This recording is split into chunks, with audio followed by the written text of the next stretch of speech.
फ़ज़्कुरूनी अज़्कुरकुम वश्कुरूली वला तकफ़ुरून।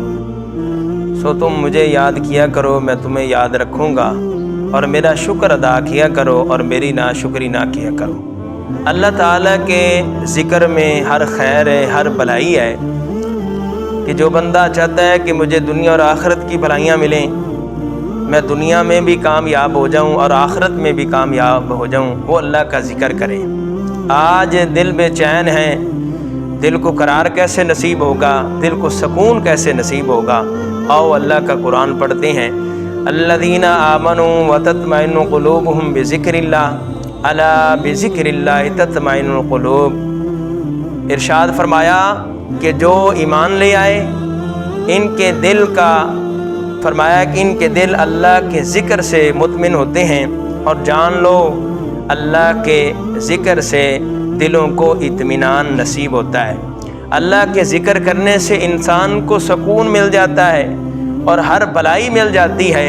हज़रत सैयदना इब्न अब्बास रज़ियल्लाहु तआला रवायत करते हैं, करीम आका सल्लल्लाहु ताला अलैहि वसल्लम ने इरशाद फरमाया कि 4 चीज़ें ऐसी हैं, फरमाया कि जिस बंदे को ये मिल गई, जिस बंदे को ये नसीब हो गई, फरमाया कि उसकी दुनिया भी बन गई और आखिरत भी बन गई, उसे दुनिया और आखिरत की हर खैर मिल गई।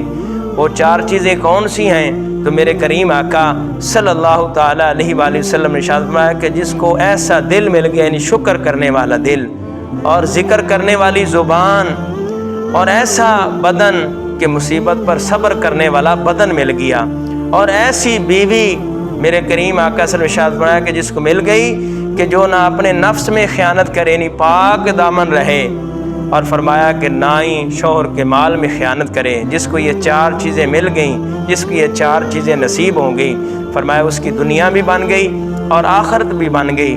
तो अल्लाह का ज़िक्र करने वाले लोग कामयाब हो गए।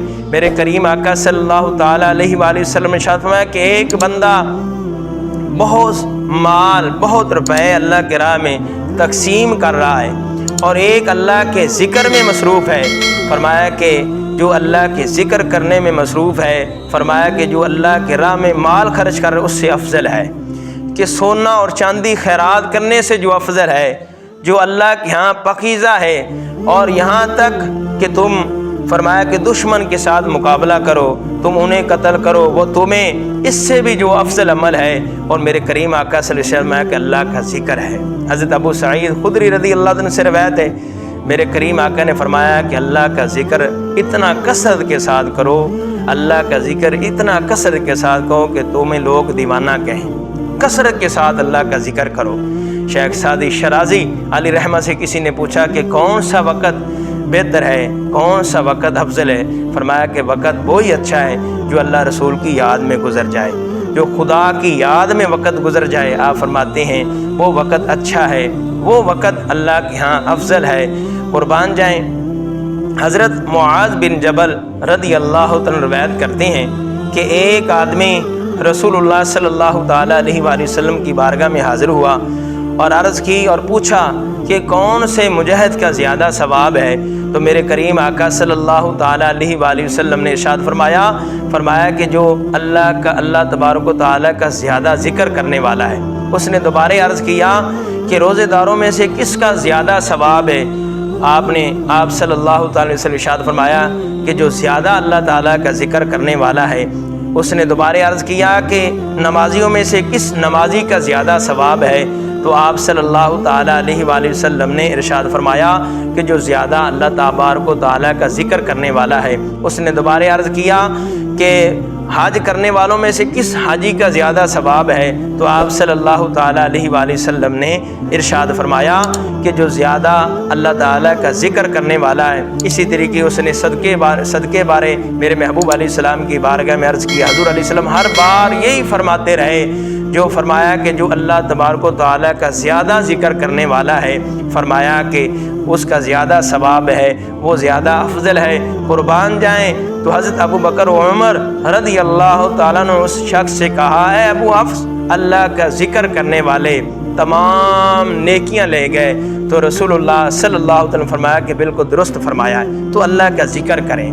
हज़रत अबू मूसा رضی اللہ عنہ سے روایت ہے، میرے کریم آقا صلی اللہ تعالیٰ علیہ وآلہ وسلم نے ارشاد فرمایا کہ جو اللہ کا ذکر کرتا ہے اور جو اللہ کا ذکر نہیں کرتا، ان دونوں کی مثال زندہ اور مردہ کی طرح ہے، کہ جو ذکر کرنے والا ہے وہ زندہ ہے اور جو ذکر کرنے والا نہیں ہے فرمایا کہ وہ مردہ ہے۔ ایک روایت میں ہے کہ اس گھر کی مثال ہے کہ جہاں اللہ کا ذکر کیا جاتا ہو، فرمایا کہ وہ زندہ شخص کی طرح ہے، یعنی آباد ہے، وہ گھر آباد ہے، اور جہاں اللہ کا ذکر نہ کیا جاتا ہو فرمایا کہ وہ مردہ شخص کی طرح یعنی ویران ہے۔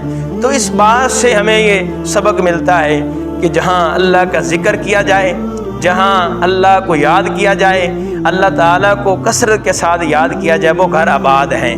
تو اللہ کے ذکر سے، قرآن مجید کی تلاوت سے، نماز سے، اس سے یعنی اللہ کے گھر آباد ہوتے ہیں۔ اور اپنے گھر بھی اگر چاہتے ہو ہم آباد کریں تو اللہ کا ذکر کریں۔ اللہ کے ذکر کرنے سے ہماری یہ دنیا بھی روشن ہو جائے گی اور آخرت بھی روشن ہو جائے گی۔ وہ خوش نصیب لوگ ہیں جو اللہ کا ذکر کرنے والے ہیں، وہ خوش قسمت لوگ ہیں جن کو اللہ تعالیٰ ایسی زبان عطا فرما دے اللہ کا ذکر کرنے والی۔ تو دوستو جتنا ہو سکے اللہ کا ذکر کرو۔ اللہ کا ذکر کرنے سے دل آباد ہوتے ہیں، گھر آباد ہوتے ہیں، اور جہاں اللہ کا ذکر نہ ہو وہاں بے برکتیاں ہوتی ہیں۔ آپ نماز فجر ادا کریں، نماز ظہر ادا کریں، نماز عصر ادا کریں، نماز مغرب ادا کریں اور نماز عشاء ادا کریں۔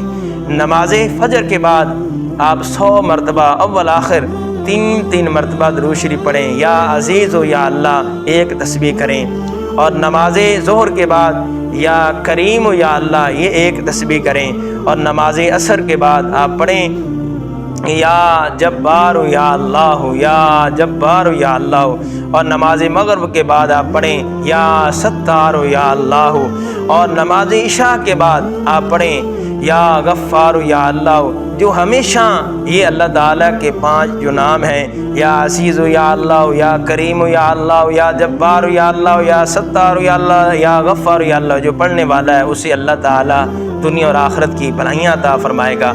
اول آخر 3 مرتبہ درود شریف پڑھیں۔ انشاءاللہ اللہ کا ذکر کرنے سے، اللہ تعالیٰ کو یاد کرنے سے ہمیں سکون ملے گا، ہمیں اطمینان ملے گا، ہماری دنیا بھی بہتر ہو جائے گی اور آخرت بھی بہتر ہو جائے گی۔ اللہ تعالیٰ کی بارگاہ میں دعا ہے کہ خالق کائنات ہمیں عمل کرنے کی توفیق عطا فرمائے، اللہ تعالیٰ کا ذکر کثرت کے ساتھ کرنے کی توفیق عطا فرمائے۔